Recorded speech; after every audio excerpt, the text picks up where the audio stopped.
안녕하세요. 저는 동물권행동 카라의 최민경 활동가입니다. 카라는 동물이 인간의 이용과 착취에서 벗어나서 생명체로서 존중받을 수 있도록 하고 모든 생명이 공존할 수 있는 사회를 만들기 위해서 설립되었고요. 구조, 돌봄, 입양, 정책, 교육 등 다양한 활동을 실천함으로써 국내 동물권 증진을 위해서 힘쓰고 있는 시민단체입니다. 카라에서는 다양한 교육 프로그램을 운영하고 있고 연령대에 맞게 또 상황에 맞게 직접 활용할 수 있는 선생님들께서 수업 시간에 활용할 수 있는 교육 프로그램과 자료를 제공하기도 하고 카라 활동가들이 직접 학교에 가서 동물 보호 관련한 수업을 진행하기도 합니다. 성인을 대상으로 하는 프로그램도 진행을 하고요.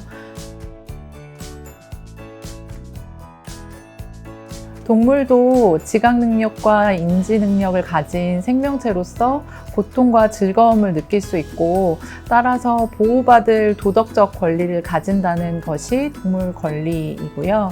그래서 인간이 동물을 목적에 따라 이용하거나 고통을 주는 행위는 동물권을 존중하지 않는 태도라고 볼 수 있습니다.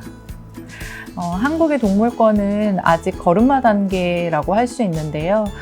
그래도 다행인 것은 최근에 민법에서 동물의 지위가 개선되기 위한 작업이 준비되고 있다거나 최근 좀 빠르게 발전하고 있는 것도 사실입니다.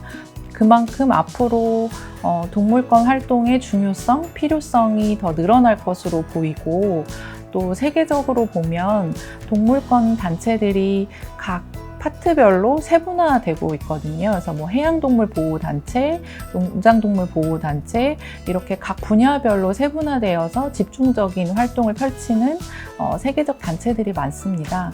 국내에도 최근에 해양 포유류 보호를 위한 핫핑크 돌핀스 같은 이런 동물권 단체들이 생겨나고 활발히 활동을 하고 있어서 앞으로는 한국에서도 동물권 단체들이 좀 더 세분화되고 다양하게 만들어지고 활동이 이루어질 것으로 보입니다.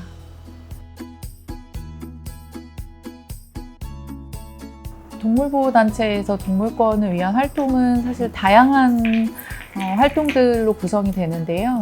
위기에 있거나 학대에 있는 동물들의 구조에서부터 이 구조된 동물을 돌보고 사회화하는 돌봄팀이 또 있어요. 그리고 이 돌봄팀에서 사회화가 다 된 가족을 만나기 위해서 준비를 다 마친 동물들을 입양 보내기 위한 활동을 하는 입양 담당 활동가가 있고요. 제가 속해 있는 정책팀 같은 경우에는 동물보호법과 같이 사회 제도적인 부분에서 동물권을 증진할 수 있는 연구 정책 활동을 하고 있고 또 교육 활동을 하는 동물권 활동가들은 시민들을 대상으로 아주 어린 초등학생부터 성인에 이르기까지 다양한 연령대에 맞춰서 동물권 인식 증진을 위한 교육 프로그램을 진행하기도 하고요.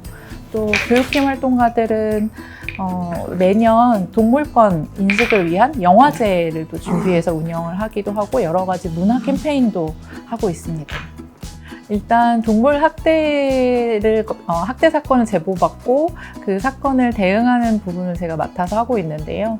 동물은 자신의 피해나 학대 과정을 직접 입증할 수 없는 존재이기 때문에 가장 중요한 것은 이 학대 사건이 수사될 수 있도록 구체적인 자료, 학대 증거를 수집하는 일입니다. 그래서 제보자와 신뢰관계를 쌓고 여러 가지 자료들을 수집해서 법률 검토를 거치고 이 자료들을 수사기관과 소통하면서 제공함으로써 학대자가 검거되고 처벌받을 수 있도록 체계적으로 지원을 하고 있습니다.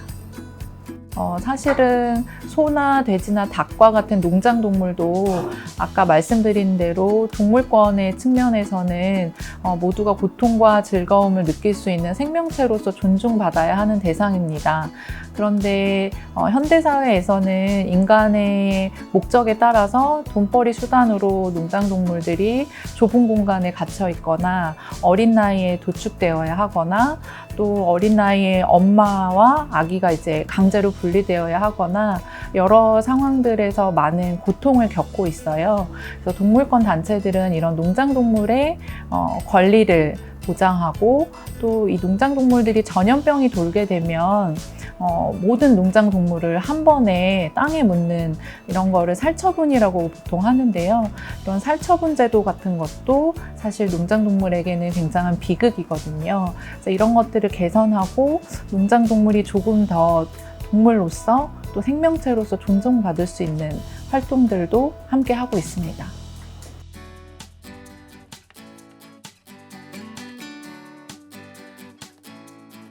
얼마 전에 아기 고양이 3마리가 똑같이 눈을 다친 채로 똑같은 장소에 버려져서 지자체 보호소에 들어온 사건이 신고가 되었는데요. 학대가 분명한 상황이었어요. 그래서 카라에서 긴급히 3마리 아기 고양이를 구조를 해왔고 3마리 중에 1마리는 안타깝게도 전염병에 감염이 심한 상태여서 사망을 했고요.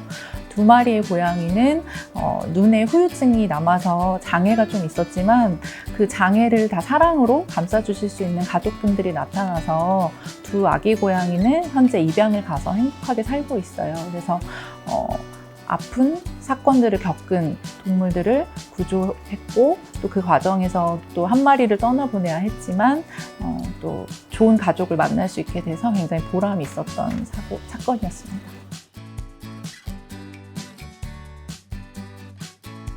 일단은 동물권 활동가가 되기 위해서 특별히 특수한 전공을 해야 하거나 어떤 경력을 요구하는 것은 따로 없어요. 동물에 대한 균형 잡힌 마음, 열린 시각 이런 것들이 있는 게 가장 중요한데 동물권 활동가 중에서도 돌봄 활동가나 입양 활동가가 되고 싶다면 동물 트레이닝 자격증을 딴다거나 동물 관련 봉사 활동을 많이 해서 동물과 교감하고 소통하는 능력을 기르는 것이 실제 활동할 때 도움이 될 수 있고요. 또 저희 팀처럼 정책팀이나 교육 관련한 동물권 활동가로 일을 하고 싶다면 평소에 여러 가지 정책적인 것에 관심을 갖고 책도 많이 읽고 또 자기의 생각이나 의견을 글로 쓰고 이런 것들을 많이 연습한다면 또 활동가로서 도움이 될 수 있을 것 같습니다.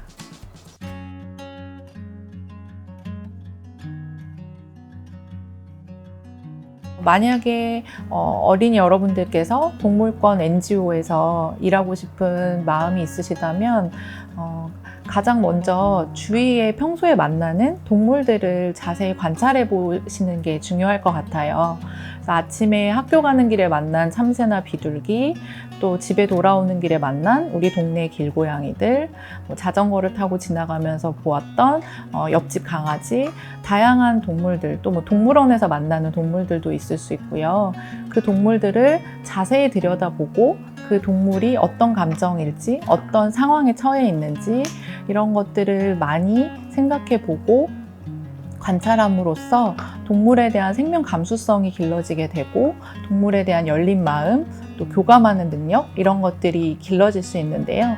이런 게 기반이 되어야 동물권 활동을 하는데 가장 기본 마음가짐을 갖는 데 도움이 될 것 같고 여기서 더 나아가서 동물권에 대해서 좀 더 알고 싶다면 초등학생에 맞는 동물권 관련 책들도 시중에 많이 출간이 되고 있거든요. 그래서 관련된 책들을 찾아서 읽어보는 것도 도움이 될 것 같고 서울 카라센터에도 도서관의 연령대에 맞는 여러 책들이 준비되어 있어요. 그래서 언제든지 오시면 관련된 책들을 직접 찾아 읽어보실 수도 있을 것 같습니다.